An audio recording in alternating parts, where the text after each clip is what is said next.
ar rhai geiriau o'r darlleniad a gafwyd yn gynt. Ni'n rybyddio aelodau'r ofalus, os bydden nhw'n ymuno'r cyfarfod, a bydden nhw'n neges, bydden nhw wedi i glywed o'r blaen. Dwi wedi torri fel awr dipyn yn ydw, gan bod ni ar y Zoom, felly bydden ni'n just torri lawr hyd y bregaeth, felly jyst meddwl am y cyfrwng, felly bydd yn haws i wrando ar y neges yn fyrrach, neu o ran y doniau sydd gyda fi, bydd yn haws, ond hwnna geiriau yma o Eseia. Ond tydi o arglwydd yw ein tad, ni yw'r clai, a thi yw'r crochennydd, gwaith dy ddwylo, ydym i gyd. Eseia pennod 64 adnod 8, ond tydi o arglwydd yw ein tad, ni yw'r clai, a thi yw'r crochennydd, gwaith dy ddwylo, ydym i gyd. Rhai o'r gwersi nes i fwynhau fwyaf yn yr ysgol uwchradd yn Llanymddyfri, a ni'n mynd nôl i gyfnod i'r 70au yn y fan yma, oedd y gwersi crochenwaith i'r gwersi pottery a gawsom am gyfnod. Roeddwn iawn i wrth y modd yn gweithio gyda'r clai a chreu pethau. Ac mae dal dy fi ambell beth nes i greu yn y gwersi hynny. A dyma, oedd un ohonyn nhw'n meddwl bod ni'n dod ar beth visual fan hyn, jyst i brofi, felly jyst rhyw sydd fan hyn. Mae rhaid gweud mae'n edrych yn well o ryw bellter pan pan chi'n mynd yn agos ato fe, pan chi'n mynd yn agos, chi'n gweld beth iddo fe, mae'n ddigon o heini. Ond jyst yn wersi yn meddwl am gyfnod i ysgol uwchradd. Gallu cael gwersi potter i bryd hynny, dwi'n gwybod sy'n mae bethau yn ysgol uwchradd nawr, ond dyna fel oedd i Mr Davies a elwyd wrth y llys enw iech. Mae'r ysgol uwchradd, y thrawon ysgol uwchradd, ond mae'n aml iawn gyda chi rhyw nickname iddyn nhw. Wel, Mr Davies a elwyd yn mynd i ddisgyblion yn 2 clai oedd yr athro. Ac oedd e'n athro ardderchog, ymhlith goreion siom i fi ar y pryd, oedd ei weld yn symud ymlaen i ysgol arall a neb yn dod yn i ddysgu'r bwc. Yn adnod y testun, ni o arglwydd yw ein tad ni, ni yw'r clai, a thi yw'r crochennydd, gwaith dy ddwylo ydym i gyd, bod ceir cyffelybiaeth sy'n ymwneud â chrochenwaith. Yn y gyffelybiaeth hon, Duw yw'r crochennydd, a phobl Duw yw'r clai, ac mae Duw'n siapio'r clai yn ôl ei fwriad. Bod mae bob darn o grochenwaith sy'n cael ei siapio gan y crochennydd, ei fan cychwyn.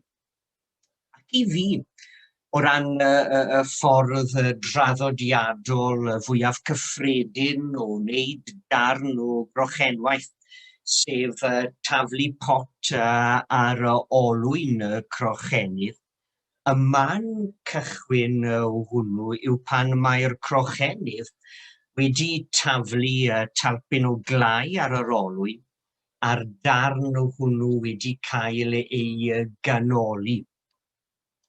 Heb fod gyda chi ddarn o glai sydd wedi ei ganoli, fedrwch chi wneud dim byd ar yr olwyn, ac yma dwi'n dyfynnu rhai geiriau i rhywun oedd yn siarad am y pwnc i bwysleisio hyn. Mydd rhywun, nothing can be achieved on a wheel until you learn to center the clay properly, and nothing can be achieved on a wheel until you learn to center the clay properly. A phan nes i grochenwaith yn yr ysgol uwchradd yr holl flynyddoedd hynny yn ôl, profiad a ges i pan gychwynnais daflu potiau oedd bod canoli ddim yn beth rhwyddiau, oedd e ddim yn beth hawdd. Roedd yn sgil oedd yn rhaid ei ddysgu a'i feistrioli. A mwy nag unwaith, Roedd rhaid i dau clai i ddod i fy helpu i gynholi'r talpyn o glai a oedd gyda fi. A dyna un o'r pethau oedd yn dod a'i brofiad a'i feistriolaeth o'r grefft i'r amlwg. Ond byddwn ni wedi bod wrthi am gymaint o amser, wel oedd yn ymddangos fel cymaint o amser i fi, chymod, yn trial canoli'r pishin yma o glai ar y wîl ac yn methu ac yn methu. Ac yna bydde dau clai yn dod. Ac mewn ychydig eiliadau, mi fydde'r clai wedi cael ei gynoli ar yr olwyn. Bod mor anodd i fi, mor rhwydd iddo fi. O goniant Cristnogaeth yw ei bod yn cynnig i ni berthynas real a bywiol gyda Duw. Ac fel yn y profiad o daflu pot ar olwyn crochennydd, mae yna fan cychwyn i'r berthynas ohono. Mae yna fan cychwyn i'r bywyd Cristnogol. A'r man cychwyn hwnnw yw dod i gredu yn Iesu Grist. Y man hwnnw, lle rydym yn derbyn yr Iesu fel datguddiwyd ei hun i ni, sef fel Meseia, mab Duw, ac wedi trystio ynddo, pwyso ynddo, i'n gwneud yn iawn gyda Duw. Dyma lle mae'r bywyd Cristnogol yn dechrau. Dydy'r ffaith fod person yn treulio ei holl fywyd yn ceisio gwasanaethu eraill ddim yn ei wneud yn Gristion. Dydy'r ffaith fod person yn hael a rithrol tuag at achosion da ddim yn ei wneud yn Gristion. Dydy'r ffaith fod person yn treulio ei fywyd yn brwydro dros gyfiawnder yn y byd ddim yn ei wneud yn Gristion.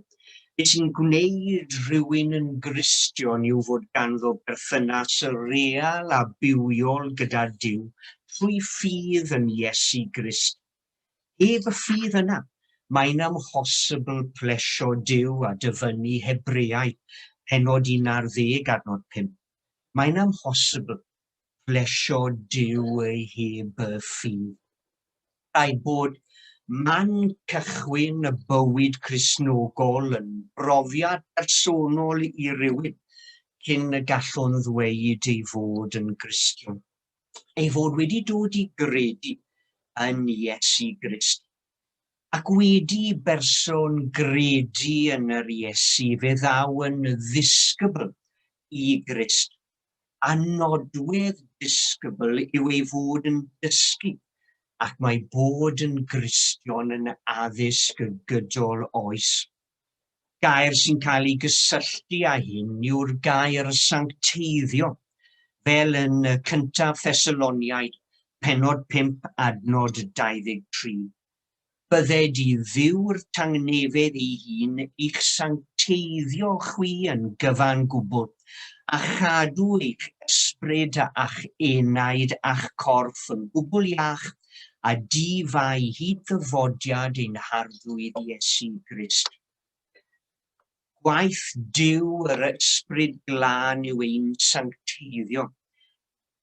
Ar hyn y mae'r ysbryd glân yn ei wneud wrth sancteiddio'r Cristion yw datblygu cymeriad Crist debyg yn y Cristion. Yr Iesu yw'r cwbl y dylai person y fod, ac mae Duw am i ni ddod yn debycach i Grist yn ein cymeriad a'n hymddygiad. Dydyn ni ddim i aros yn ein hunfan fel Cristnogion, ond yn hytrach rydym i fod i dyfu ac i eiddfedu ac i ddod yn debycach i'r Iesu. Mae Duw am i ni feddwl fel yr Iesu a rhannu ei gonsarn. Mae am i ni garu, gwasanaethu ac ymddwyn fel yr Iesu. Gweithgarwch yr Iesu, agwedd yr Iesu, geiriau'r Iesu. Mae rhai ni gyd i fod yn batrwm i'r Cristion yn ei fywyd bob dydd. Mae am i'r dymuniad hwnnw a geir yng nghalon Elias Roberts a'n ysgrifennodd ei emyn, Hwna bawn ni fel efe, fod yn ein calon ninnau ei hefyd, a'r ysbryd glân yw'r person sy'n creu'r newid hwn ynom ni. Fe sydd yn ein sancteiddio, fe sy'n siapio'r Cristion yn ôl ei fwriad a dyfynnu testyn y bregaeth. Ni yw'r clai a thi yw'r crochennydd, gwaith dy ddwylo ydym ei i gyd. Wedi dweud hyn, dydy'r Cristion ddim i fod i eistedd yn ôl a disgwyl i'r ysbryd glân o wneud y cyfan drosto. I'r gwrthwyneb, mae Duw, ein lles, wedi trefnu fod y sancteiddio'n digwydd trwy ymdrech a disgyblaeth y bywyd Gristnogol. Mae'r Cristion i ymroi. Mae'r Cristion i ymroi i fod yn Grist debyg. Mae i ymroi i fwldio ei hun ar y ddelw Crist. Ond ar yr un pryd, Duw sy'n gweithio yn y Cristion a thrwyddo.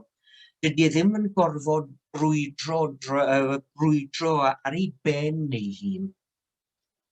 Os ydym am dyfu ac ei ddyfedu a dod yn debycach i Grist, mae mor bwysig ein bod yn rhoi amser yn gyson o'r neilltu i ddarllen y Beibl a hefyd i gael cymdeithas bersonol gydag ef ei hun trwy weddi. Dyw'r ysbryd glân a roddodd y Beibl i ni a dyfynnu ail lythyr yr Apostol Paul i Timotheus. Duw sydd adnod o'r llythyr hwnnw, Duw sydd wedi ysbrydoli'r ysgrifau sanctaidd hynny i gyd, ac maen nhw'n dysgu beth sy'n wir i ni, yn cywiro syniadau anghywir, yn dangos beth dyn ni'n ei wneud o'i le, yn dysgu ni i fyw yn iawn. Felly mae gan y bobl Dduw bopeth sydd ei angen iddyn nhw wneud bob math o bethau da. Mae'r ysbryd glân yn defnyddio'r Beibl i'n ein sancteiddio ni. Mae'n defnyddio ei wirioneddau, ei addewidion, ei anogaethau, ei esiampl a'i rybyddion. Y Beibl yw ein llyfr cyfarwyddiadau, ynddo fe ddown nhw hyd i ewyllus Duw. Felly mae mor bwysig bod y Cristion yn dod i wybod cynnwys y Beibl. Ond ydy gwybod beth mae Duw yn ei ddweud wrthom ni yn ei air ddim yn ddigon wrth gwrs. Hynny yw, rhaid i ni gael ein dylanwadu gan eiriau Duw yn y Beibl. Rhaid i ni blygu i ewyllus Duw fel ei datguddir i ni yn ei air. Rhaid i ni agor ein calonnau iddo gan fod yn barod i fyw y bywyd mae am i ni fyw. Mae dilyn yr Iesu'n golygu ildio iddo a derbyn mai fe yw ein meistr. Mae'r Iesu nid yn unig yn waredwr i'w bobl, ond hefyd yn arglwydd arnyn nhw. Dydy e ddim yn gallu bod yn waredwr heb fod yn arglwydd yn ogystal. Mae'r Cristion yn un sy'n barod i blygu o dan arglwyddiaeth Crist a chael ei fwldio a'i siapio ganddo, fel talpyn o glai ar olwyn y crochennydd. I fyw bywyd mae'r Beibl yn ein dysgu y mae Crist am i ni fyw. Mae Iesu Grist yn dweud yn Ioan pennod 14 adnod 23. Bydd y rhai sy'n fy ngharu i yn gwneud beth dwi'n ddweud wrthyn nhw. Neu bydd y rhai sy'n fy ngharu i yn gwneud beth dwi'n ddweud wrthyn nhw. A dyma yw hanes y gwir Gristion. A chanlyniad yr ufuddod hwn fydd gwneud y credadyn yn debycach i'r Iesu. Mae'n bwysig hefyd bod y Cristion yn gweddïo'n gyson mwyn datblygu ei berthynas gyda Duw. Gallwn ni weddio unrhyw bryd ac yn unrhyw le. Ond mae'r Iesu yn ni'n dysgu hefyd yn y bregaeth ar y mynydd a dylen ni neilltuo amser i weddio.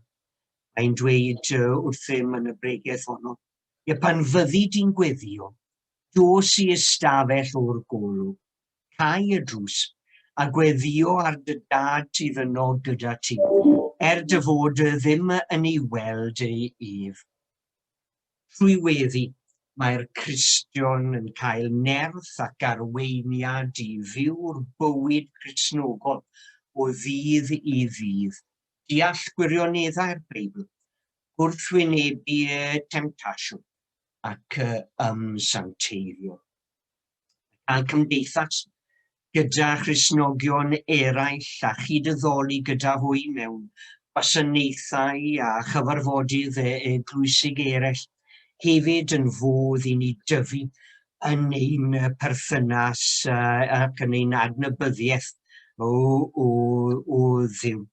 Ac o'r herwydd, dylai'r Cristion ei ystyried yn bethau pwysig. Mae cyfarfod fel y cyfarfod dyn ni'n ei gael nawr yn rhywbeth pwysig. Bydd y newid mae Duw am ei weld y mywyd y Cristion yn cymryd amser. Oes gyfan yn wir ac ni chwblheir y gwaith nes yn y diwedd y gwelwn yr Iesu wyneb yn wyneb.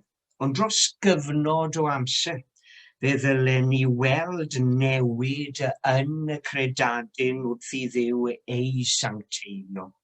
Ac rydym i roi'r gogoniant i Dduw am unrhyw ddehead sydd yno i fyw bywydau mwy Cristedig, unrhyw arwyddion o sancteiddad a welir yn ein bywyd, oherwydd fel y dywed y testun, gwaith dy Dduw ydym i gyd, ond di o arglwydd yw ein tad ni yw'r clai, a thi yw'r crochenni.